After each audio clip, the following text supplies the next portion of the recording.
नमस्कार, मैं शंभू कुमार सिंह और आप देख रहे हैं नेशनल दस्तक। एक हार क्या करा सकता है। घोसी विधानसभा में हार के बाद सूत्र ये बता रहे हैं कि बीजेपी जाति जनगणना करवा सकती है। चलिए, देर ही सही, मैं फिर कह रहा हूं, इस देश में कोई भी पार्टी हो जो जाति जनगणना करा दे, ओबीसी का रिजर्वेशन 60% कर दे, कॉलेजियम सिस्टम हटा दे, हाई कोर्ट सुप्रीम कोर्ट से जजों की भर्ती की जो प्रक्रिया है उसको ठीक कर दे, एग्जाम हो, जुडिशियल कमीशन ला दे, और अब जब सब हिंदू बराबर होने की बात हो रही है, हिंदू हिंदू भाईचारा की बात हो रही है, तो पुजारी बनने के लेकर एक एग्जाम हो जाए, दान पेटी की चाबी सबको मिले, जो कृष्णवंशी हैं, भगवान वाल्मीकि के जो वंश के हैं उन सबको मौका मिले, भगवान राम के जो मंदिर हैं उनके जो वंशज हैं उनको उनके हवाले किया जाए, जो भगवान राम के जो मंदिर हैं, जो भगवान राम के वंशज हैं, जो क्षत्रिय समाज है उनके हवाले किया जाए, भगवान हनुमान के जो वंशज है उनके हवाले किया जाए, भगवान वाल्मीकि के जो वंशज है उनके हवाले किया जाए, कृष्ण के वंशजों के हवाले वो मंदिर किया जाए। तो हर जगह धर्म हिंदू कैसे एकजुट होगा। दान पेटी की चाबी एक ही के पास रहेगा, पुजारी एक ही बनेगा तो कैसे होगा। ये सब पता चल जाएगा जाति जनगणना में कि कौन पुजारी है, किस मंदिर में बैठा है, कितना पुजारी किस जाति का है, और जाति खत्म हो, जातिवाद खत्म हो, और हिंदू हिंदू तभी तो एकजुट होगा। खैर, मैं आपको ले चलूंगा आज कुछ जरूरी खबरों की तरफ, खासकर एक बहुत इंपॉर्टेंट खबर है। G20 की आज बैठक खत्म हो गई। 8, 9, 10 3 दिन बड़ी बैठक चली, अच्छा कार्यक्रम था, लेकिन भारत मंडपम, जहां सोचिए 2700 करोड़ में भारत मंडपम बना, वहां बारिश ने सब मजा किरकिरा कर दिया। और सोशल मीडिया पर प्रधानमंत्री की बहुत ज्यादा आलोचना हो रही है, बीजेपी की आलोचना हो रही है। ये देखिए, ये है वो तस्वीर है। ये बताइए 2700 करोड़ में कोई बने मंडपम, जगह बने, और वहां पानी की निकासी का साधन हो, जबकि बहुत हेवी बारिश भी नहीं हुई थी। तो टीवी अखबार भले न दिखा रहा हो, लेकिन सोशल मीडिया पर ये बहुत ज्यादा वायरल है। और मैं फिर कह रहा हूं, सोशल मीडिया पर सबसे ज्यादा जो वायरल है वो यही है आज। और G20 में जो सरकार की जो भूमिका है, प्रधानमंत्री को क्रेडिट मिलना चाहिए, लेकिन सारी बहस सोशल मीडिया पर इस जल जमाव को लेकर हो गई। तो ये एक डेफिसिट है बीजेपी के लिए। और टीवी अखबार के लाख कोशिशों के बावजूद G20 के लिए भारत मंडपम बनाने की लागत 2700 करोड़ रुपए, जल निकाय का इंतजाम नहीं, एक बारिश ने तबाही मचा दी, मशीनों से पानी निकालने की कोशिश चल रही है, बारिश भी अंतर्राष्ट्रीय देश विरोधी साजिश में शामिल है। कौन है भ्रष्ट लोग जो इतना पैसा झटक कर इतना घटिया काम करते हैं। सोचिए, सवाल तो उठता है कि 2700 करोड़ के प्रोजेक्ट में पानी कैसे लग जाएगा। ये सबसे बड़ा सवाल है जो आज देश के लोग पूछ रहे हैं। और वहीं जो शाहरुख खान का जलवा कायम है। सोचिए, शाहरुख खान की जो फिल्म है जवान, उसमें सरकार से सवाल पूछे गए हैं बेरोजगारी पर। उसके बाद आपको बता दें कि ईवीएम को लेकर सवाल पूछे गए हैं, और तमाम जो विपक्षी दल के नेता हैं, इंडिया गठबंधन के नेता है, वो इस पर सवाल पूछ रहे हैं। और जिस तरह से वो फिल्म पॉपुलर हो रही है, इसका मतलब है कि जो सत्ता पक्ष की फिल्में थी, गदर 2, कश्मीर फाइल्स या केरला स्टोरी, वो 200-300 करोड़ रुपए, 400 करोड़ रुपए तक जाके दम तोड़ गई। 4 ही दिन में शाहरुख खान के जवान ने 200 करोड़ का बिजनेस किया है, जबकि अभी आगे भी वो चलेगा, एक सप्ताह में भी वो चले तो 1000 करोड़ का बिजनेस करेगा। तो क्या पब्लिक जो है वो सरकार से सवाल पूछना चाह रही है। टीवी अखबार इसी को नहीं समझ पा रहा है। और टीवी अखबार के एंकरों का आप ट्विटर हैंडल देखिए, जैसे ही वो सरकार के पक्ष में कोई ट्वीट करते हैं, जनता उन पर टूट पड़ती है। जैसे ही वो लगातार एक्स पर ट्वीट करते हैं, कोई बात लिखते हैं, जनता उन पर टूट पड़ती है और तमाम सवाल पूछने लगती है। अब आगे एक वीडियो दिखाऊंगा, पन्ना कंट्रोवर्सी, जिसको मैंने लगातार बैकअप किया था, कि पुजारी का नाम है कृष्ण जन्माष्टमी के दिन पन्ना के जुगल किशोर मंदिर में पन्ना राज परिवार की महिला जितेश्वरी देवी ने, तो जो मुझे विधवा कहकर अभद्र गालियां दी गई, इतना अभद्र जिसे दोहराना उचित नहीं, मुझे शराबी कहकर बदनाम किया गया। और जो शख्स है जिस पर ये आरोप लगा है वो पुजारी है मंदिर का, कोई जिनका नाम है वो मैं आपको बताऊंगा, जो सोशल मीडिया पर सबसे ज्यादा वायरल है। तो सोचिए वो वीडियो भी मैं दिखाना चाहता हूं आपको कि किस तरह से उस पूरे मामले पर काश कवि जो है वो नजर रखे हुए हैं, और जो महिला थी, विधवा महिला, उनके पुत्र ने भी इस पर बात की है। तो देखिए ये है वो पूरी कहानी। कृष्ण जन्माष्टमी, वो वीडियो दिखाऊंगा। कृष्ण जन्माष्टमी के दिन पन्ना के जुगल किशोर मंदिर में पन्ना राज परिवार की महिला जुटेश्वरी देवी ने अपना बयान जारी कर कहा, महाराज को अंदर नहीं जाने दिया गया, परंपरा तोड़ी गई। उससे पहले भी बलदेव मंदिर की परंपरा तोड़ी गई। मुझे विधवा कहकर अभद्र गालियां दी गई, इतना अभद्र जिसे दोहराना उचित नहीं है। विधवा कहने और गाली दिए जाने की बात जब गर्भगृह में मौजूद पंडित संतोष तिवारी से पुष्टि के लिए पूछा गया तो इसका खंडन किए बिना उन्होंने जवाब दिया, मुझे पता है क्या वह क्या कह रही है, लेकिन मैं इस पर कुछ नहीं बोलूंगा। तो सवाल है कि सारे मंदिरों के पुजारी एक ही जाति के क्यों हैं? क्या इससे जातिवाद नहीं फैलता है? क्या पुजारी बनने के लिए कोई परीक्षा होती है?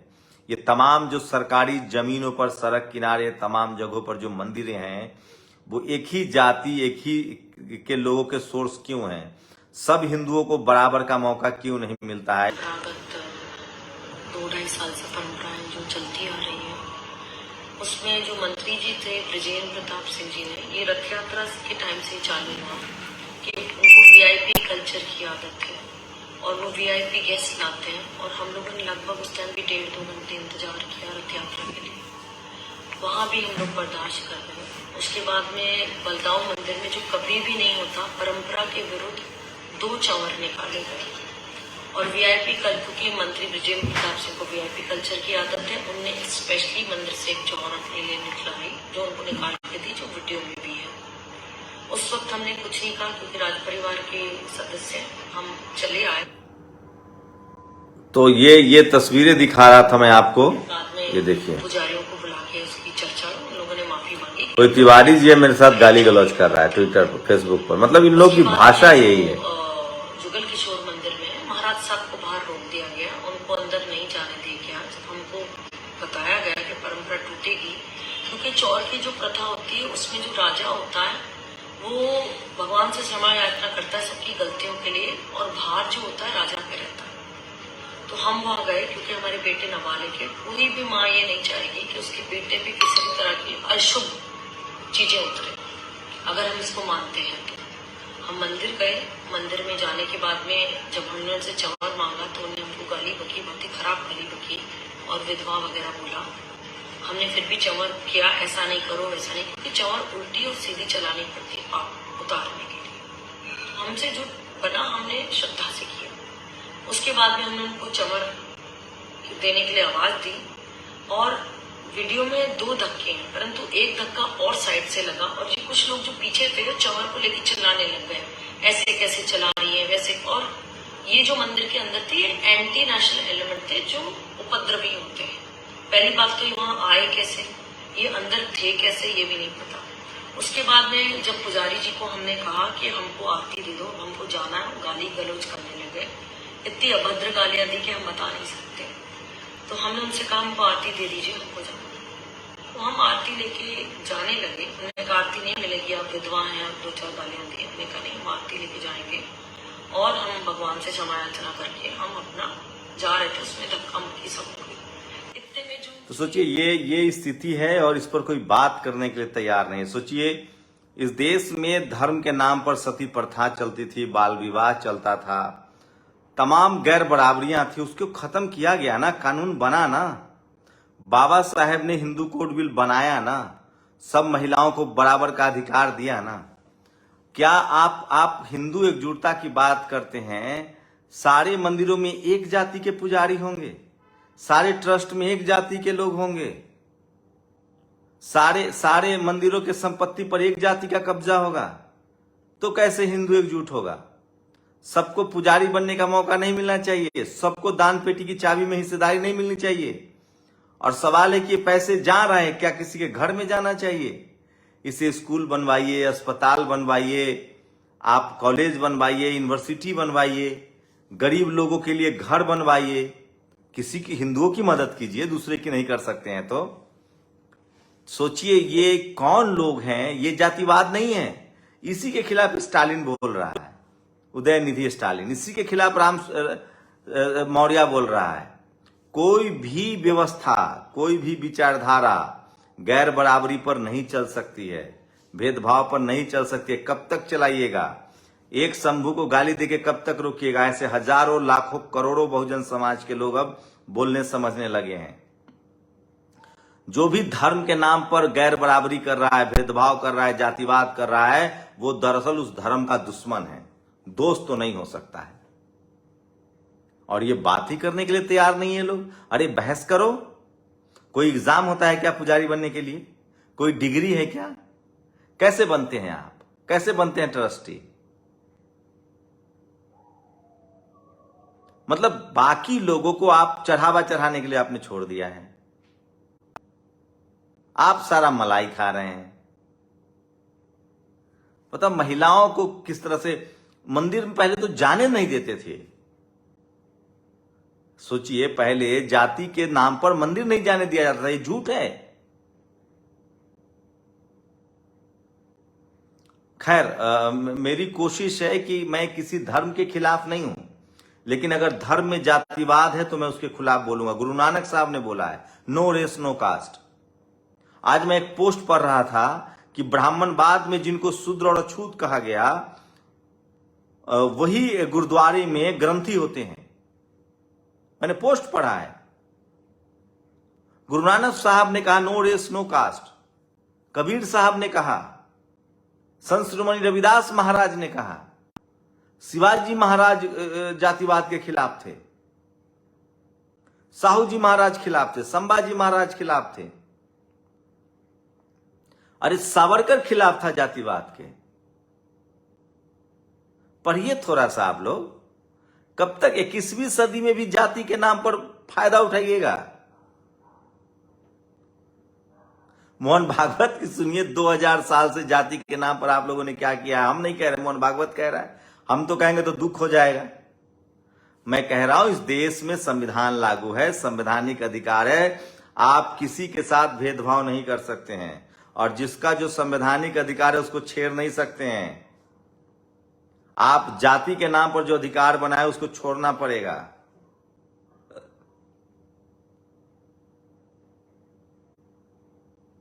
जाति, अच्छा एक बताइए, जाति, हम लोग जातिवाद के खिलाफ बोल रहे हैं तो जातिवादी हैं।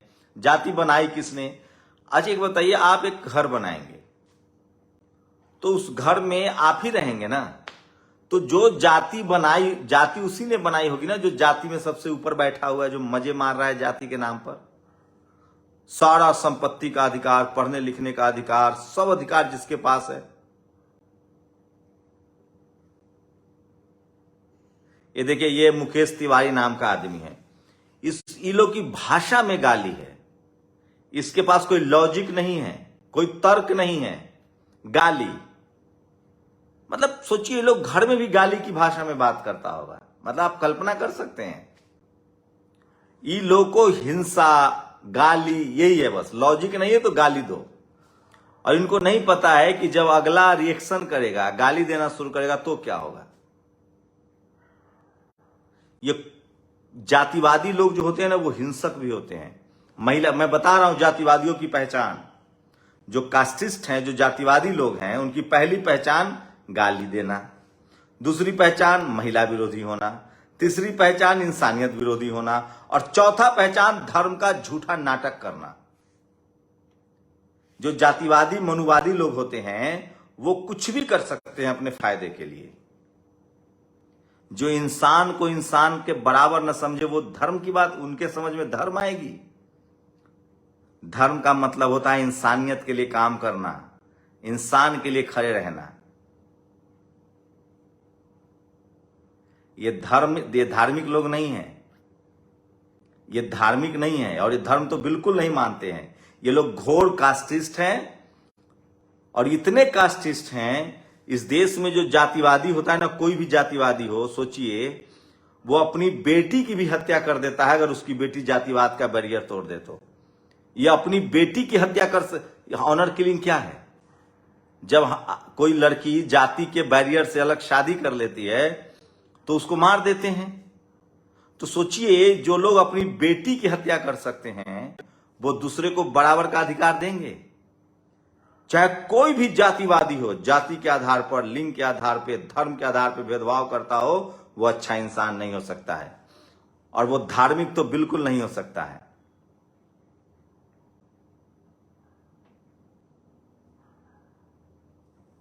इसलिए मैं इस देश के तमाम लोगों से अपील करता हूं कि भारत का जो संविधान है, जो संवैधानिक टेम्परामेंट है, उसके साथ चलिए। और कोई भी किसी भी तरह से आपका भेदभाव करता है तो उसके खिलाफ संवैधानिक तरीके से अपनी आवाज उठाइए। और जो आपका संवैधानिक अधिकार है, जो आपका संवैधानिक अधिकार है, उसके प्रति सचेत रहिए। और इन गालीबाजों से डरने की जरूरत नहीं है, न घबराने की जरूरत है। इनके समय लद रहे हैं। जैसे जैसे इस देश के शोषित, वंचित, गरीब लोग, SC, ST, OBC, किसान कम्युनिटी के लोग पढ़ते लिखते जाएंगे, अपने संवैधानिक अधिकारों के प्रति सचेत होते जाएंगे। तो सबसे बड़ी खबर बता रहा हूं, जल्दी ही कास्ट सेंसस होने जा रहा। हो सकता है कि घोसी के हार ने बीजेपी को सख्ते में डाल दिया है, और 18 से G20 की आज बैठक खत्म हो गई। 18 से जो 22 सितंबर तक का जो पार्लियामेंट का सेशन है, उसमें महिलाओं के लिए आरक्षण का बिल लाया जा सकता है। G20 खत्म हो गया आज, उसके लिए मैं आगाह कर रहा हूं। 18 से 22 को पार्लियामेंट का स्पेशल सेशन आ सकता है। जाति जनगणना की हो सकता है कि बीजेपी फैसला करे, क्योंकि उसको चुनाव में जाना है। महिलाओं के लिए आरक्षण होगा, ध्यान रखिएगा। महिला आरक्षण में अगर SC, ST, OBC, किसानों के लिए अलग से आरक्षण का प्रावधान नहीं होता है तो उसको बिल्कुल मत मानिए। नहीं तो ये ठीक वैसे ही होगा जैसे प्रधानमंत्री का एक प्रोग्राम है, स्टैंड अप इंडिया। उसमें SC, ST, OBC और जनरल महिलाओं को लोन मिलता है। महिलाओं को, सारे जनरल महिलाओं को महिलाओं ने लोन उठा लिया। मैं इसीलिए कह रहा हूं, इस देश के SC, ST, OBC को, चाहे आप किसी धर्म के हो, आप SC, ST, OBC हो सकते हैं, इसी तौर पे आपका संवैधानिक अधिकार सुरक्षित हो, उसके प्रति सजग रहिए। और दूसरी बड़ी बात है कि मैं इसलिए बार बार कह रहा हूं कि सोशल मीडिया सच्चा मीडिया है, सोशल मीडिया ही बहुजन मीडिया है। सचेत रहिए, जागरूक रहिए। इस देश को बेहतर बनाना है, इस देश को मजबूत बनाना है। इस देश की सीमा की सुरक्षा मजबूती से होनी चाहिए। इसके लिए जरूरी है कि इस देश का हर नागरिक जो है वो सशक्त हो, मजबूत हो, तभी डेमोक्रेसी और मजबूत होगा। तो आज के लिए इतना ही, और आप सब अपनी प्रतिक्रिया जरूर दीजिए। और जवान फिल्म को लेकर लगातार सत्ता से सवाल पूछा गया, लोग पसंद कर रहे हैं। अखिलेश यादव ने भी ट्वीट किया है। तो क्या हवा का रुख जो है वो अलग बह रहा है? और क्या G20 की बैठक सरकार की उपलब्धि है, भारत की उपलब्धि है, या बीजेपी की उपलब्धि है? अपनी प्रतिक्रिया जरूर दीजिए। शुक्रिया। नेशनल दस्तक की आपसे गुजारिश है कि अगर इसको बचाना चाहते हैं तो नेशनल दस्तक को सब्सक्राइब करने के लिए रेड कलर के सब्सक्राइब बटन को दबाएं, फिर बेल आइकन की घंटी दबाएं। नेशनल दस्तक को बचाने के लिए बहुत जरूरी है कि हर खबर को शेयर करें, लाइक करें, कमेंट जरूर करें।